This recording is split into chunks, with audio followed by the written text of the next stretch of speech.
So I had this idea. Yeah. We could release a Christmas album. Oh, yeah, yeah. Right, and what we'd do is that you and I would sit together, we'd wear knitwear, and we'd sing Christmas songs to each other. You know. You and I would wear knitwear. Knitwear, yeah. And sing Christmas songs. Sing Christmas songs to each other. You know, and I'll be Bing Crosby. Yeah, yeah. And you be David Bowie, right? And I'll pretend I'm in my house, kind of like, hey, Merry Christmas. Oh, yeah, yeah. And then I'd be like, oh, you know what I love best about Christmas, Bing?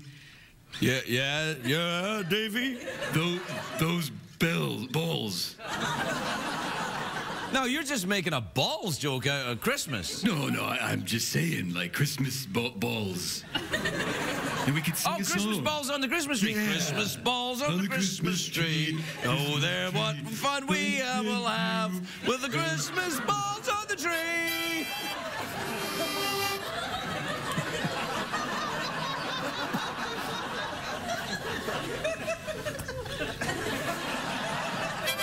There you go. You know, I gotta say, you know, for you folks who are just tuning in for the first time thinking, what? Ay, caramba! Here's the thing. Jeff and I like to rehearse and make sure this show is really, you know, in tip-top shape before we broadcast it every night. Like to rehearse. Oh, man, that's rich. Yeah, I'm sorry. No, what I meant to say is, we don't get Tootsie Fruits. But to be fair, we are pretty punctual. We're here most nights at the same time, most nights.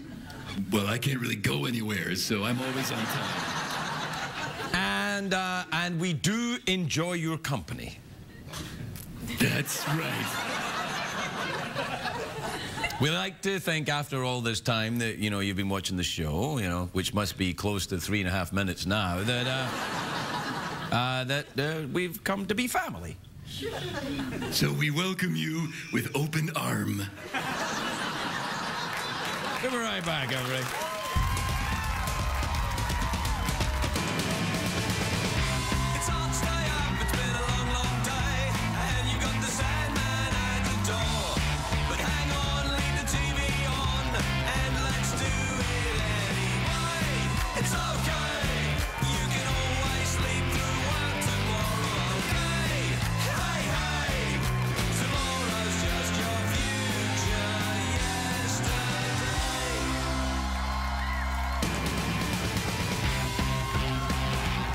Show with Craig Ferguson, sponsored by Progressive. Visit progressive.com today.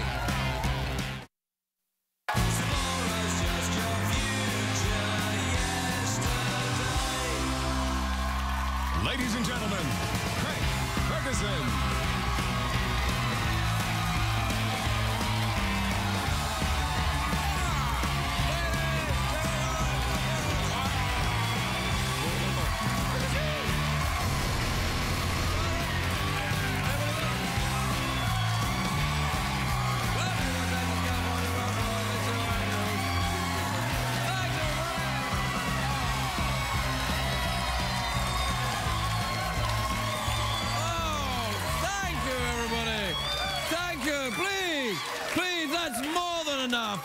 Please sit down, relax, unbuckle your pants, rub yourself carefully in your genital region.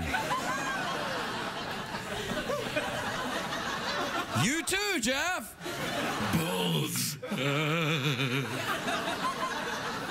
Oh, they're a very nice audience, aren't they? Very nice. Yes, they are. They're very nice. There's nothing makes me feel better when I come out here and I got a nice warm hand in my opening. Isn't it nice, Jeff? When that happens? In your pants. Yay! Hey, it's a great day for America, everybody.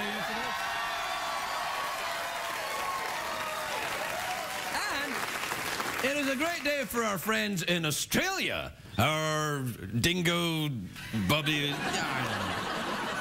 Our friends in Australia. What do we call our friends in Australia? Australian people? Yeah. Thanks, Jeff. I'm here for you, boss. Yeah, you certainly are.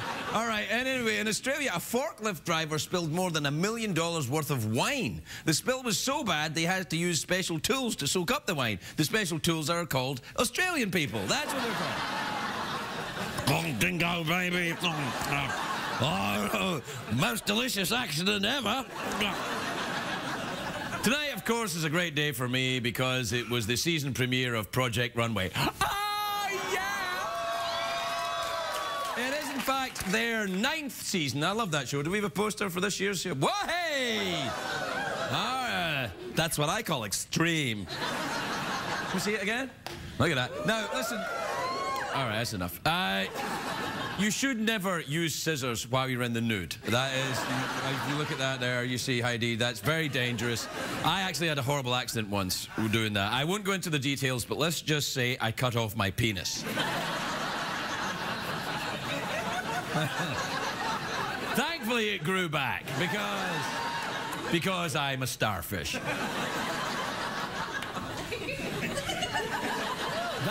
If a starfish cuts off its penis by accident, which is pretty difficult, it's very difficult to use scissors if you're a starfish. They're like, oh, if only I could cut this fabric, I could go to the ball.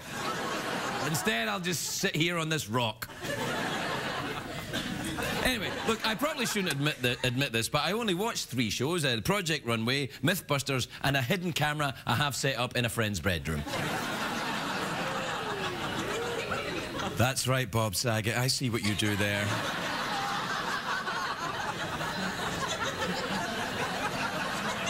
I TiVo it as well. It's rated M for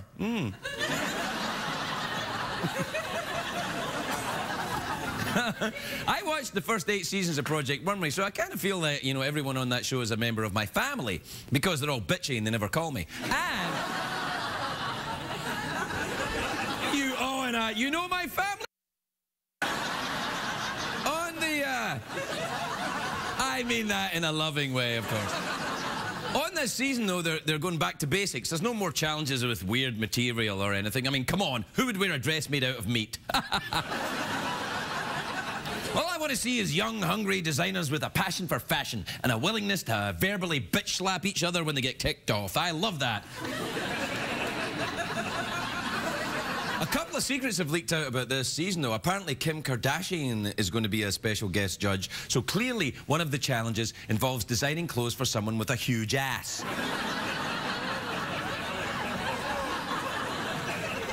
We're going to need a bigger piece of fabric.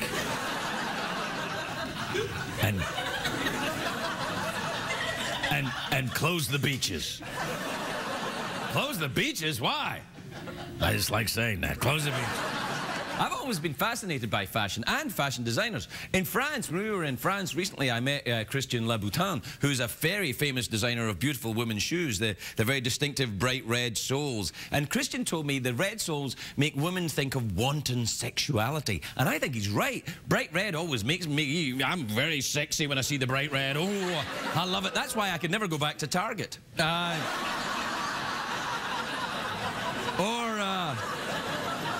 Or a Chicago Bulls game. I just got... It may surprise you to learn that many of today's top fashion designers are gay men. What, Greg? What? Are you serious? What's next? The Irish like to drink? What the hell is wrong with you, man? No, the truth is gay men, by and large, you know, I know it's a stereotype, but gay men, by and large, simply dress better than straight men. They care about what they wear most of the time. Straight men are just like, you know, it's not bad, I'll wear it. I'm not hating on my gay brothers and sisters. I'm just saying gay men, you know, they kind of like, they put it together a little bit better. Straight men are just like... You know, when I was young and the fashion was all about punk, you know, you'd pull the liner out of a trash can and just wear it. Yeah, luckily the music lasted longer than the fashion, though I did have the perfect ass for a hefty bag. Still do. You know, back in the 1980s, I actually considered a career in clothing design. I had all the qualifications. I lived in Manhattan. I was addicted to cocaine. That's about it, really. That's You ever messed around with the Class A's, Jeff? Ever get into trouble with the drugs? Oh, maybe once.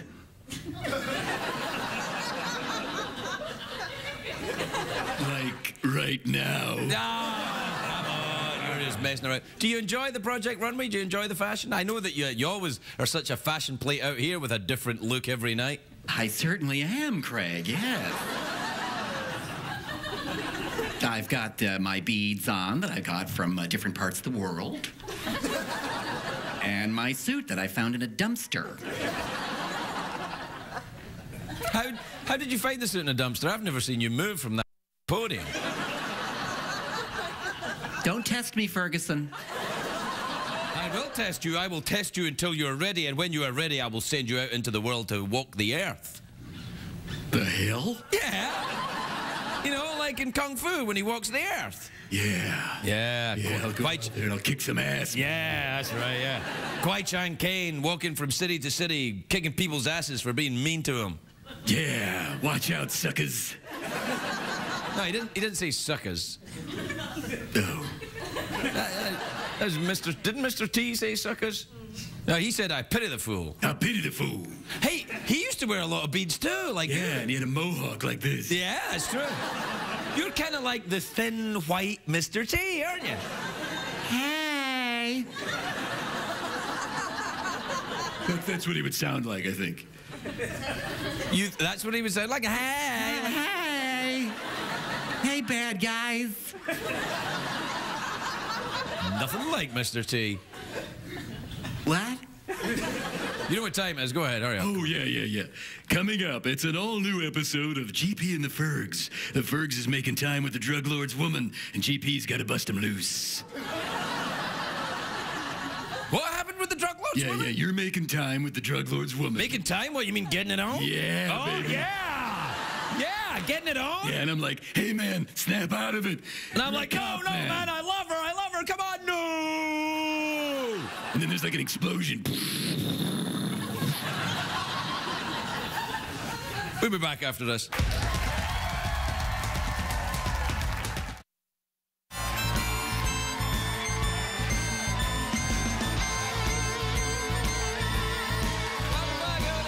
back to the big show. Welcome back to Bone Patrol with GP and the Fergs, where we solve crimes, right? Dun, dun, dun. All right, but this is the part where we don't solve crimes. This is the part where we answer tweets and emails from the viewers. Folks at home, it's that time on the show where Craig reads your letters and quietly restrains himself from shouting all manner of obscenities. Do I restrain myself, Jeff? I don't. Ooh la la! Think so.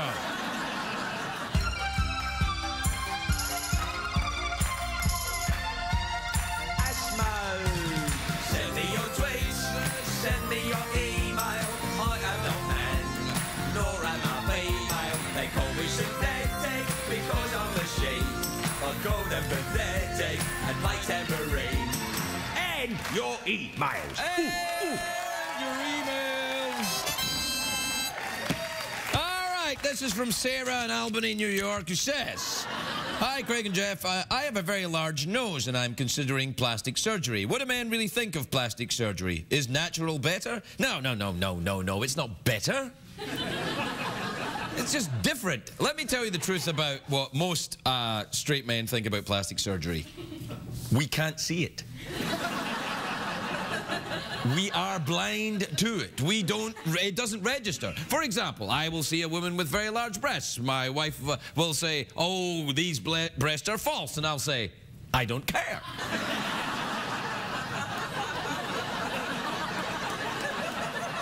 Because I don't. Certain things should be real, like love and beer. Anything else should be real, Jeff? Don't ask me. I don't even have a skin. Jeez, now the robot's cussing. When did that start? Started now, Ferguson. Man, you went all outlaw on me all of a sudden.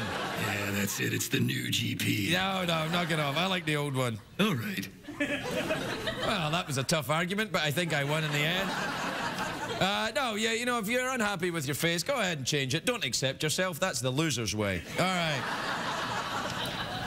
I'm seeing the opposite of what I think for comedy effect. It's called a joke. This is from Barney in Boston in, you know, Mississippi. Mississippi. Hold on. My citizenship's been revoked? Why? There's a Boston in Mississippi. I see. Apparently there isn't. This is from Boston, Massachusetts. Dear Craig, Jeff, I am interviewing for a job in LA, and if I get it, I will be moving out there with my family. Could you tell me some of the good things about living and raising a family in LA?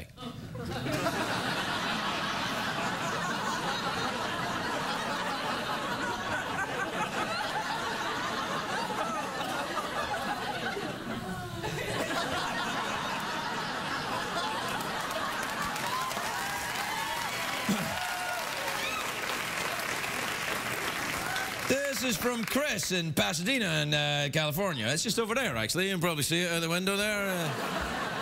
It says, hi, Craig. Oh, no, Jeff. Bastard. It says, my wife says she's tired of me watching so much TV. She says I need to choose between your show and Mythbusters. Which should I choose? Well, let's see. An exciting show that teaches you things, blows stuff up, it's got attractive people on it, and they do scientific experiments, or this. A sad, lonely, foreign dude in his basement with his comedy appliance. You know the answer, dude.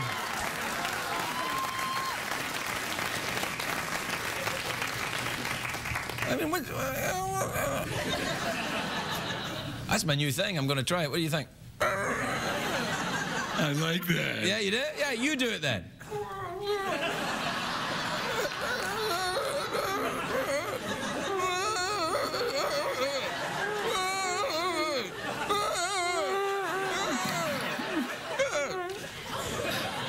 This is from Bradley in Decatur in Georgia. It says, Dear Craig and Jeff, my girlfriend informed me yesterday that her biological clock is ticking.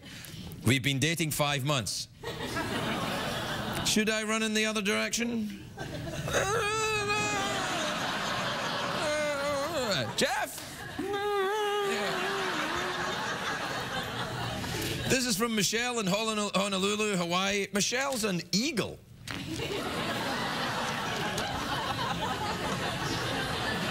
Dear Craig and Jeff, I'm trying to decide where to go to college. Go where you like. Eagles can go where they like. Any college in America, I'd be glad to have you. So there you go. I know we're out of time. Let me just, I'll very quickly finish up here. Here, Craig and Jeff, I've been a photographer for years, but recently got offered a job for a magazine as a paparazzi. Do I take it and sell my soul? Jeff? All right. And this is from Lewis in Wyndham in Maine, who says, hey, Craig, there's nothing to do in my town. How would you and your friends spend the summer when you were younger? Oh, well, we would huff paint.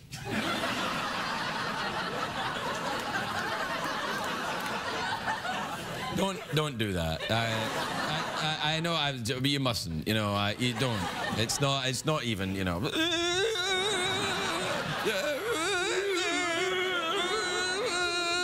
We'll be right back, everybody.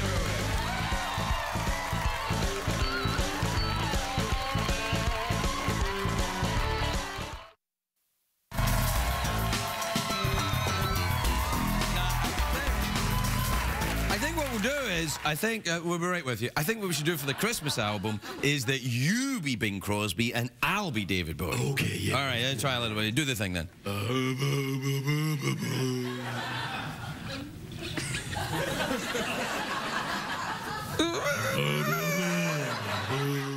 Hello, Bing. It's so good to see you.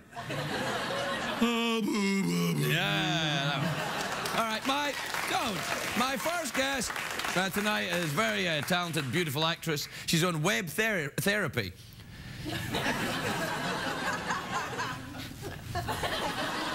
on web therapy. Well, I said it wrong a little bit. Well, you never done anything up before.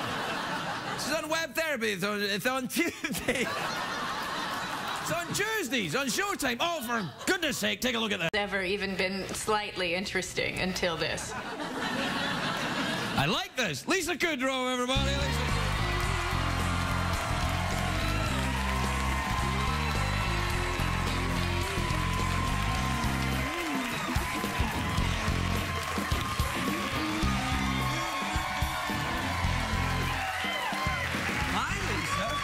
May I say how very attractive you look this evening? You may. I'm really enjoying it. If I may say so, it's kind of a new, kind of more oomph look for you. You're kind of like, you know, kind of a little more. Right. Yeah. Well, I mean, for you. Maybe I'm feeling and I'm projecting it onto you. Maybe that's what it is. Maybe. Congratulations on the show. It was on the web and now it's on TV. I know. Just like I told you it would be the last time you were here. Really? Yeah. I said it's Dr. Web TV and you said no, it's on the web, and then it's on TV. That's right. I mean, it had been announced that it was going to be on TV. That's true. It had been announced. But you knew. You did know I knew ahead of its being on TV that it would be on TV. Well, That's it had been announced. You're Yeah, it had been announced. Yeah. And I read it. And you read it, yeah. Read the announcement. But the good news for us, though, is that it works on TV. It's It really does good. seem to work on TV, and you've got all your actor friends on it who are acting. That was Rashida Jones there. Yes, it was. Yeah, yeah, Rashida and her Jones. friend... Dan Bukatinsky. That's what I was going to say, Well, yeah. and he's my partner and co-creator of Web Therapy. Really? Dan Bukatinsky, Don Roos, who's a famous writer-director. Yes, of course. And I created the show. Oh, See? so you And all Dan get is a in little piece of the pie. You all get a little bit of the moolah. Right, little is the operative word. We have- Starts it's little been and then, you know. That's right, and ends medium. Slightly larger. Yeah. No, it'll end up huge. I mean... Yeah, it will be huge. It will be, because therapy is what people love. Yes. I still go to therapy even now. You don't anymore. I remember I asked you last time you stopped going. I stopped, but I would like to go again. Well, let's consider this a therapy session starting right now. Oh, okay. All right, then. Why'd you hate your mother? Oh. No, yeah, I'm sure. I'm done. Yeah. Time's up. No. Do you have a fear of any snakes or penis-shaped objects? No. I think you're fine. Off you go. That's a relief. Yeah. So I don't need it. I've been in therapy for years. Yes, that's good. I'm still mad. Yeah, I think people say, well, you're not crazy, or some people say you are crazy, and I say, well, there you are then. That's what therapy is, basically. It's sort of, sometimes it's, well, whatever you say, how are you feeling? All right, that's valid. Yeah, that's... And now, do you have a pen to sign the check? But no, I'm not. I am in favor of therapy. I think it's great. I think it's a fantastic thing. I think everybody needs to have therapy at some point. I do. I really do. Well, it helps to talk about your problems. I think sometimes when people hear therapy, they think, wait a minute, you Hollywood crazy. Are you telling me to join some cult and drink soy milk? No, I'm not saying that. And what era was that set in? Because I think... You know, in the 1950s, where I'm from. I know. I'm completely, you know, hey, how you doing, toots? Look at the gams on this dame. That's me. I think it's pretty mainstream now. What therapy is? Yeah. Do you have a calendar? We could... You know, you think with all this crap over here I would, but I don't have a calendar. You don't have a calendar made out of, like, sponges or something? Wacky? No, like, everything's made out of something I've got some things, heavy. you know. What's your desk like at home? Do you have a desk? Yes, it's full of papers. Paper? Not things. Get with it, Grandma. I'm paperless. Joe, I've got a paperless office now. This is a funny competition. You're more old-fashioned-y than I am. All right, I've got a bicycle with one giant front wheel and one little tiny wheel at the back. Beat that, why, can't I've got bloomers. you win. I Let's win. see him. Would you like to have lived in another time in history, perhaps? No. Renaissance fair time? No. No? No, because I love our sewer system.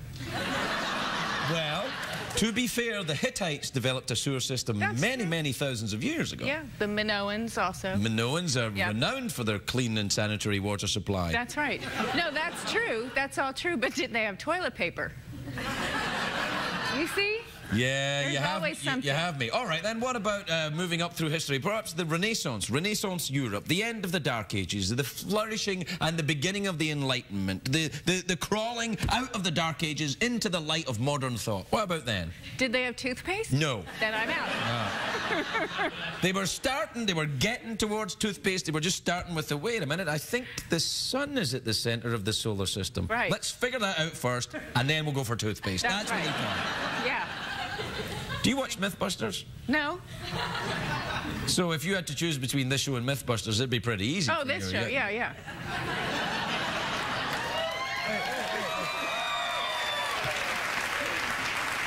Well, what do you watch? You have a child who's about 13. 13? Yeah. Well, that's. What were you going to say? About 6? No, I was going to say about the age when science is important and interesting in school, and junior high is what I thought. So 13's about right. Yeah, that's right. Yeah. Right. So, you know, are you doing a lot of that kind of television watching, Discovery Channel, and that kind of thing? No. No, he likes South Park. I like South Park too. Yeah, I do like South Park. I live in a certain amount of fear of them, though. Really? Of South Park? A little bit. Of those animated characters? Yeah, I think they're going to come to life and gnaw on me. No, they won't. No, they might. You might want to bring it up in therapy, though. And I have a fear of animated characters. Well, that you think that fictionalized drawings are going to get me? Get you. Fictionalized drawings. Because other drawings are not fictionalized. They're not fictional. They're real. They're real. They're real. Hey, what are you frightened of then? Do you have any unreasonable fears? Unreasonable fears? No. All right then. Do you have any perfectly reasonable fears? Yes, I do. Okay, what are they then? You say them and then I'll judge you for them, is what I'm saying. Well, crowds. Can you be more specific? Crowds of angry people intent on destroying you, or just a crowd of people going to a game? Even crowds of people going to a game, they turn into a mob.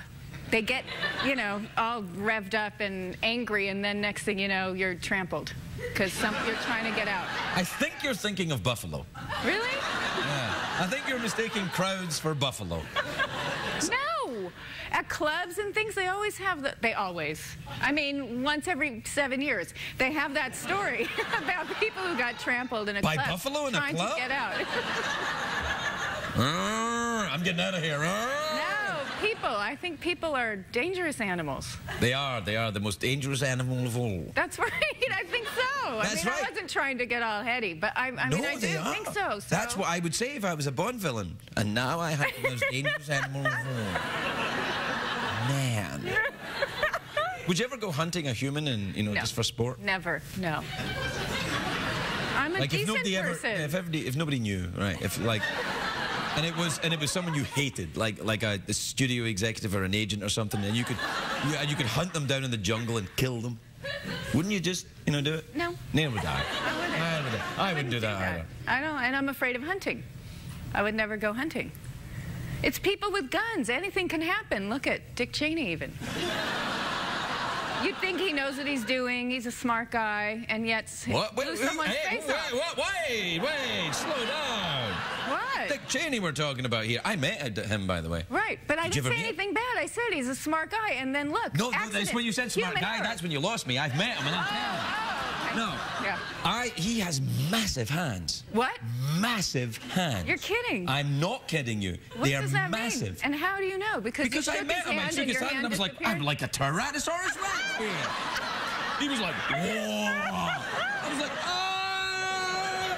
His giant hand enveloped me. It was like a crowd of buffalo all around me. Wow. Well, then maybe he has massive fingers and they can't control a trigger. That would explain it. Well. Don't let a sausage-fingered vice president near your pistol. That's right. Well, as it turns out, he didn't have to explain it. Yeah, that's right. Everybody went, that's It's weird, huh? It's a little, see, scary. Yeah, you're right. And it's not unreasonable. You freaked me out. All right. Well, good night. Good luck. Good night and good luck. Oh, no, quick. No, good luck going to sleep. That's what I mean. Sleeping with that thought. That's going to be tricky. Oh, I have to fall asleep. Sleeping anyway. Oh, I'm sorry. That's all right. Mouth organ, awkward pause, touch my glittery ball.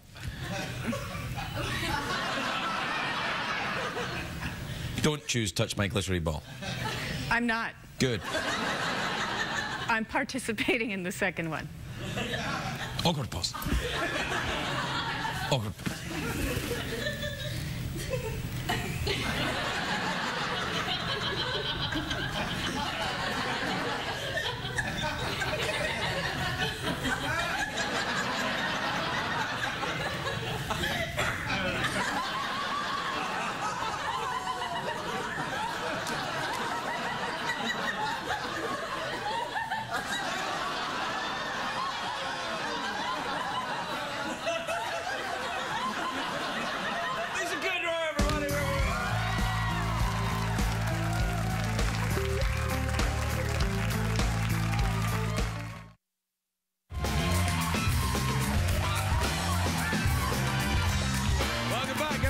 Welcome back to Bone Patrol. You all right there, GP? I'm all right, the Fergs.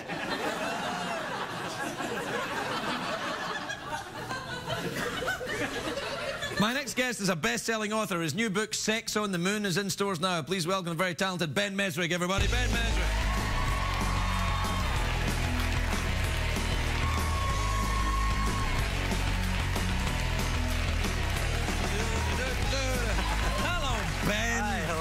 I'm very well. How are you? I'm good. You haven't changed at all since you last came here. I don't ever leave my house. I'm kind of a cave dweller. So really? Yeah, and I sleep a lot and I stay pale and I just don't age. No, you look exactly the same. Thank you. You're wearing the same clothes. I'm very similar clothes, I think. No, they're a little different. No, you look a little different. You are different in some way. This, I think, might be... Oh, yeah, I wasn't married when I... Yeah, you're married now. Yeah. Look at you. Congratulations. Thank you very much. This book here, Sex on the Moon, is not actually about sex on the moon, is it? Well, he actually, the guy spreads moon rocks on a bed and has sex with his girlfriend, so there is sex on the moon, kind of. But it's not actually, you know, in spacesuits trying to have sex, but... Have you ever put on a spacesuit and had sex? I have enough trouble having sex on Earth, yeah. right? So, I have not, but it sounds cool. It does, actually. I wish I knew someone who had put on a spacesuit and had sex before.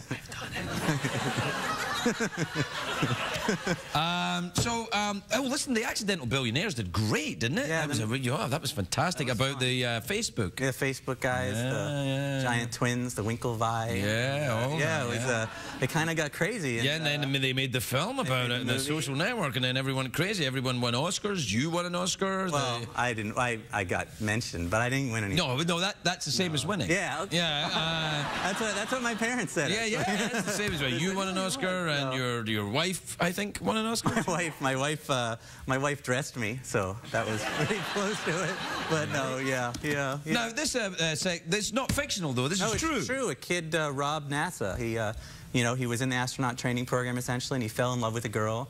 And he did something stupid for love. He stole a 600-pound safe full of moon rocks. And then that's really stupid. Yeah, it's really dumb.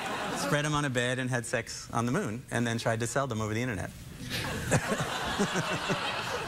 And this guy was bright enough to get into the astronaut training. I mean, you would think that he would know better, but yeah, that's what happened, and it's insane. What kind of punishment did he get? Well, he went to jail for a long time. He went to jail for 7.5 years.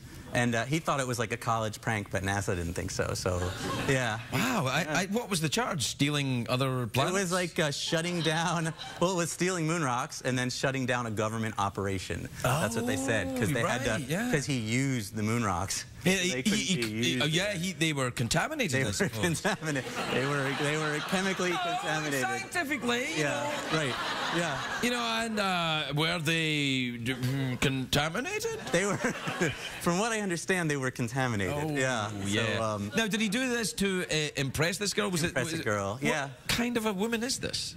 She was pretty. I mean, he was in love, and everybody does something stupid, I guess, for love at some point in their life, and he did that. So, Like, what he did was, it's like when in It's a Wonderful Life, when George Bailey says, "Do you want the moon, Right. Alice? I'll lasso the moon." He actually got the That was his plan. I think that was his plan, but it kind of went wrong. Have you ever done anything insane for love? I haven't stolen anything, but I've done a lot of stupid things trying to get love. Yeah, I guess, oh man, when I met my wife on our first date, she casually mentioned that she collected Beanie Babies. Wow. It was a specific golden fish that she wanted, and I didn't realize how impossible it is to find a certain Beanie Baby, so I spent a month going to garage sales and antique sales looking for that one Beanie Baby that is impossible to find, and I found it. So that was my one thing. Yeah. Awesome. Yeah.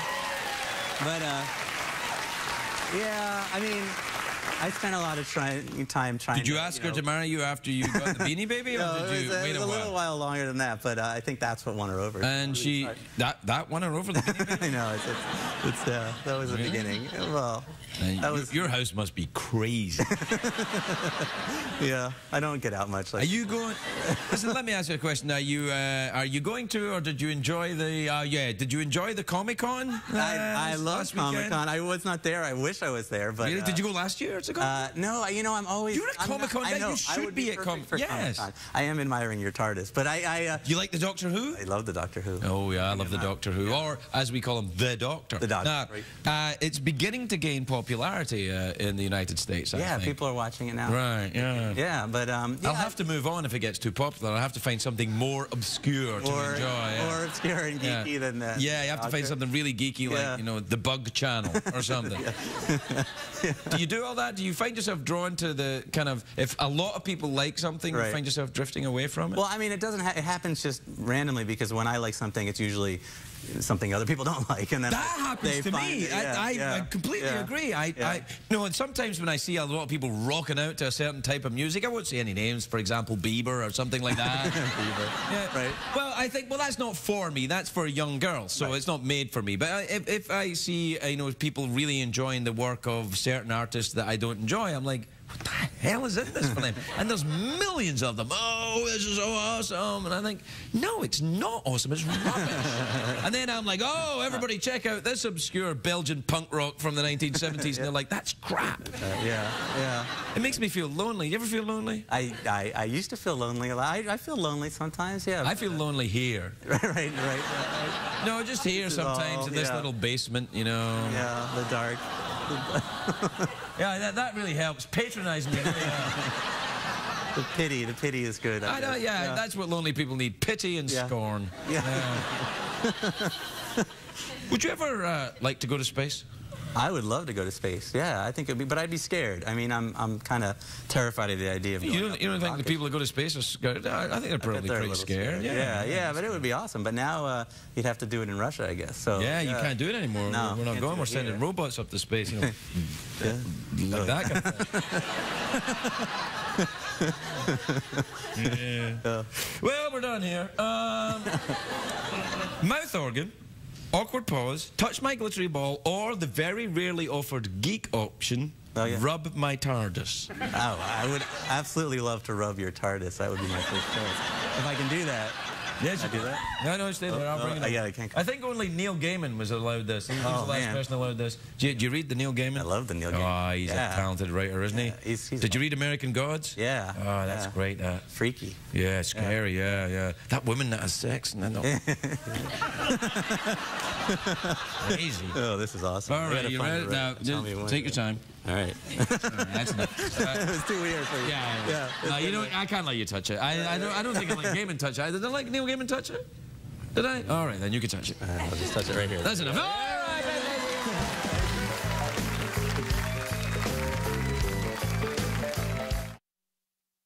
If you're going to be in the LA area and would like to attend a taping of The Late Late Show with Craig Ferguson, please call 323-570-0059.